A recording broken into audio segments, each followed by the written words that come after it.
মানুষ গণতান্ত্রিক, বারুইপুরের মানুষদেরও মিটিং মিছিল করার অধিকার রয়েছে।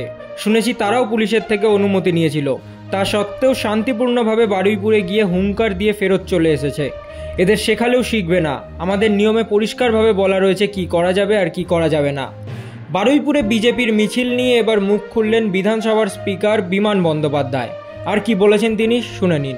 ছিলাম না, কিন্তু বারুইপুরের মানুষ, তাদেরও তো গণতান্ত্রিক অধিকার রয়েছে মিটিং মিছিল করার। আমি শুনেছি তারাও অনুমতি নিয়েছিল পুলিশের কাছ থেকে। তা সত্ত্বেও যেভাবে শান্তিপূর্ণভাবে তারা বারুইপুরে গিয়ে তাদের বক্তব্য, যেহেতু তাদের লোক না হলে তারা মিছিল করবে কাকে নিয়ে?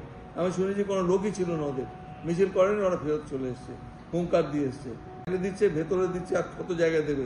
আমি একটা কথা বলি যে BJP is invisible in West Bengal legislative assembly as far as today is concern.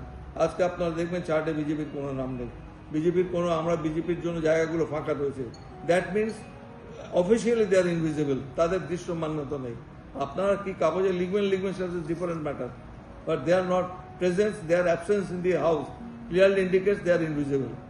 কিভাবে আমি যখন চেয়ারে অধিষ্ঠ হয়েছি, তখন কিভাবে আমি অধিষ্ঠ হয়েছি সেটাও ওরা জানে, এবং স্পিকার চেয়ার কখন কিভাবে ছাড়বে আমাদের গণতান্ত্রিক প্রক্রিয়ায় রয়েছে, সংবিধানে রয়েছে।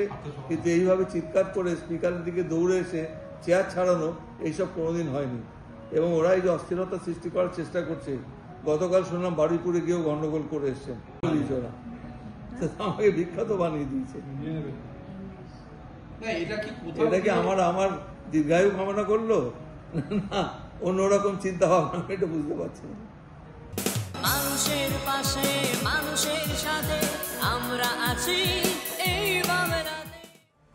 আপনারা দেখছেন সংবাদ শিরোনাম। দেখলেন তো অনেক কিছু, এবার দেখুন নতুন কিছু।